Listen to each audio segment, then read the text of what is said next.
we're here for a new concept. This is a pilot for a podcast, telecast, broadcast called Numbers Known, and we have no idea where it's going to go. So, because of that, somebody that I admire deeply from afar for a while is the founder, president, ambassador, global icon of A2 Media, Ademola Adelakun. I actually went to your LinkedIn and hit the sound button on your name because I thought it may have been Adelakun or how close was I on that intro? You were 100% spot on. So thank you for that. Small victories up front, man. That's Dude, important. I always forget that my name is super Nigerian. So whenever people are on calls with me and I don't introduce myself, they avoid my name like the plague. And then at the end, they're like, so how do you say your name? And I'm like, oh my God, I always do this. Ademola Adelakun. So you're 100% on the money. I mentioned to you, do you know numbers like that? Do you have 3 numbers that are specific to you personally or professionally that kind of drive your why? Yeah, I mean, I can think of 2 right now. You actually gave me one in our debrief. So 78 is one of them. I would say another one is 40, and I can get into what these mean in a second. And then 3. 78% is around the number of people that watch your content before making a buying decision. Like 78% of buyers watch your content before coming to your sales team. 40% is the amount that you can increase time to or decrease time to close if you use video content in your funnel. And then 3 is the number of themes that you should have in your content when you post. But 78% of buyers want to engage with video content before decision making or before they transact or before they purchase, or can you give a little more? Yeah, before they even speak to your sales team. So we have so much access to information now that people want to shop around on Reddit. They know that your product pages and your landing pages make your product look the best it possibly can. So they want to search for anything they can find, reviews, videos that you've put out. They want to see what your vibe is because we've moved away from lack of information to completely trusting, like the trust economy. So if they feel like you're the right fit for them and they have an inkling towards that, they will scour the internet trying to find everything about you. And once they feel comfortable enough, that's when they go to your sales team to say, hey, I already know what you guys do. I just have a couple questions and then we can move forward. The idea is to make people go, when they watch your content, say, that's me, or how did they know that I needed that? And the more frequently you can do that, the faster that they will get on the phone with you, because if you know them intimately and you have access to problems they didn't even know that they had, then they're going to realize that you're the right people to be talking to because you were able to see even further into the issue that they have than they can at that current point. So in order to avoid pain and trying to figure it out on their own, they will see you as the teacher that that leveled them up and then also knows more than them and is likely to save them a lot of time if we start working together now, sort of thing. Hey, the magic trick has been promised, and Ademola was looking for a deck of cards. He has now secured them. He has I'm seeing on screen a deck of bicycle cards with a blue spade. It's red. He's going to ask me, I believe, to probably select a card or do some mind trick. You read my mind. So any card that comes to mind, say it out loud. First card that popped into my head was the 4 of Hearts. Okay. Now, I always ask this, but do you want to change your mind? As somebody that's very neurotic, I do want to change my mind. I want to change it to the 4 of Diamonds. I think diamonds? 4 is good, but my wife's favorite number is 4. I'm going to do 4 of Diamonds. Okay, let's try this out. So I'm going to go to the box here. 4 of Diamonds, correct? Okay, so we're going to take a look through. And you see how there's a bunch of different cards? If we get lucky, they look shuffled and random. Uh-oh, right? There it is. There's one face down. I see it. Right?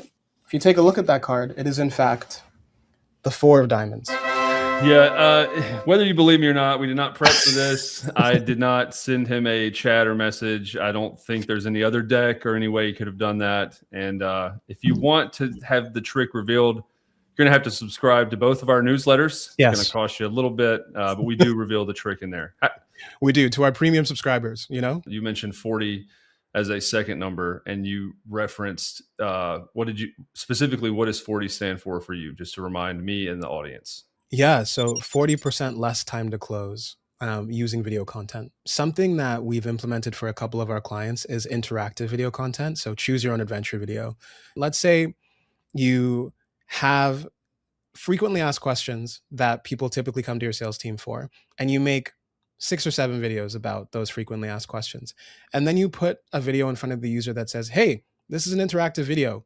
Click whatever you want to see first. And they click, well, what does your product do? And then afterwards, they're like, who's that guy? Or like, who have you worked with? If they get to choose the journey, their watch through rates shoot up to like, they complete it up to 300% more of the time.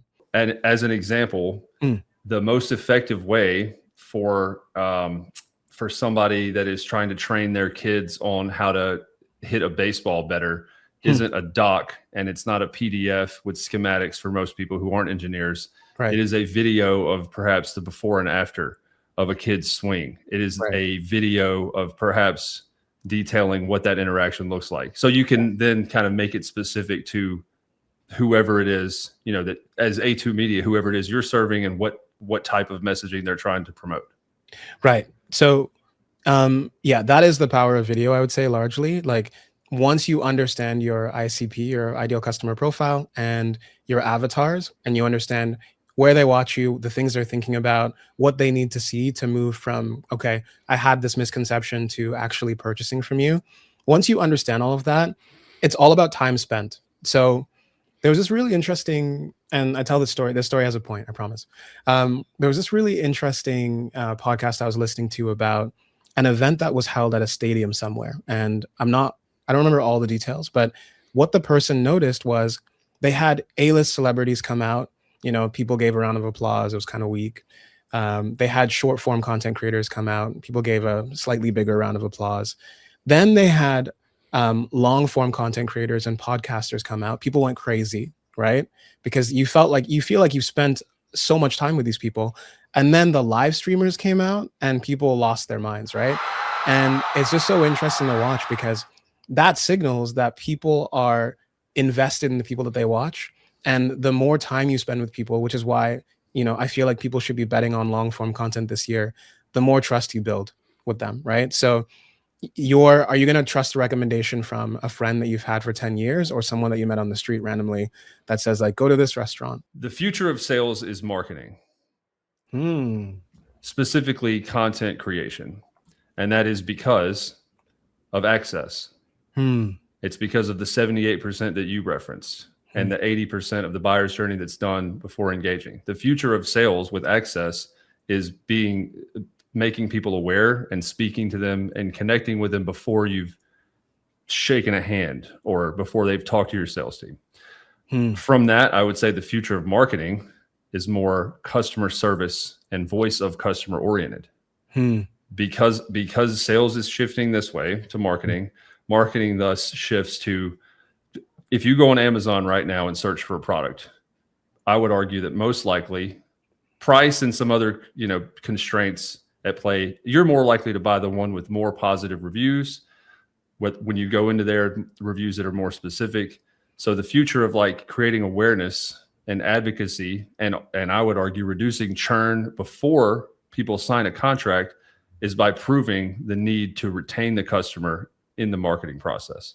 And then finally, I would say the future of customer success retention, if you want to think of it from pipeline, is sales. And we've seen it with Salesforce, we've seen it with Gong, we've seen it with these SaaS companies where an AE will be on the call, introduce the sales engineer, go on mute for 25 minutes, and then send a recap. And the engineer, to solve the very technical problem, is really kind of serving in the sales process, again, to make whatever they're selling more sticky, if it's SaaS like we're accustomed to.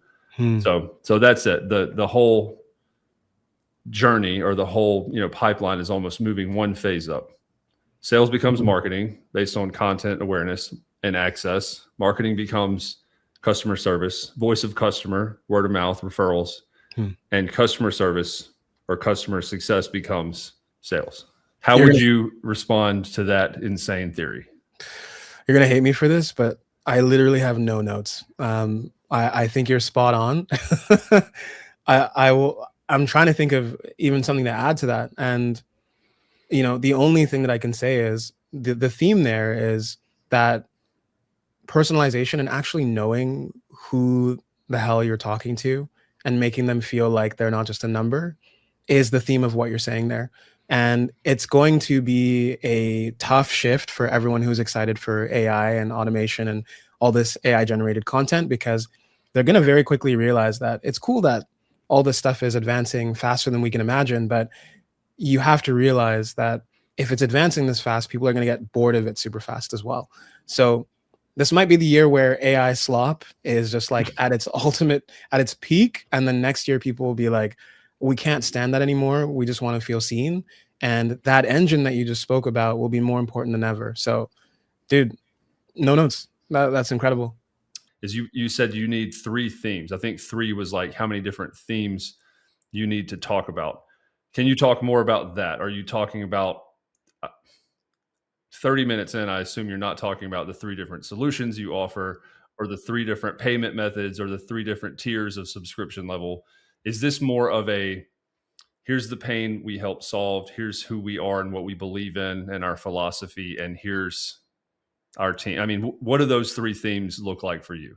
It's a good guess. I mean, I should have gone with our three different tiers of payment and just kind of promoted A2 Media, but it's around having three different things that you talk about. So core messages or core themes is what I normally say, because a lot of brands don't know how to go to market in a consistent way, and they don't realize that people have to hear things at least 7 times before it sticks. So, with that said, if you can figure out what the three things you want to be known for are, and you consistently talk about those things, with some fun sprinkled in every once in a while, then you'll get pretty far in positioning. So for us, I had to pull it up on my screen over here because I never remember what they are.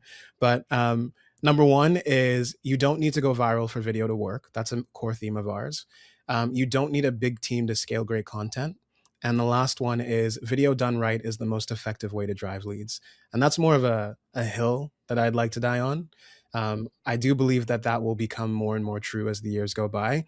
But for me, whenever I open up my Notion doc and I'm about to write a LinkedIn post for the day, or like an email to our newsletter subscribers, um, those are the things that I keep in mind when I'm like, I got to talk about this, right? And I find different ways to do it, but as long as that is the core message in those things, I know that give it 3 months, 6 months, if I continue to make content that surrounds that, then that is the type of people I'll bring in. And those people will already be bought into the fact that that's the way we think, and they become so much easier to work with. The right people come in if you hit on those core themes all the time. If you just pop on and say 70-43, deal with it, like come, subscribe to my newsletter, visit my website, we can help. That doesn't tell, it doesn't build trust, it doesn't build authority, it doesn't tell the numbers. It stops at the numbers, but there is much more of a contextual layer than those numbers in and of themselves provide. I've never been on something like this before. I've never had this format presented to me or been part of it, and I thought it was great.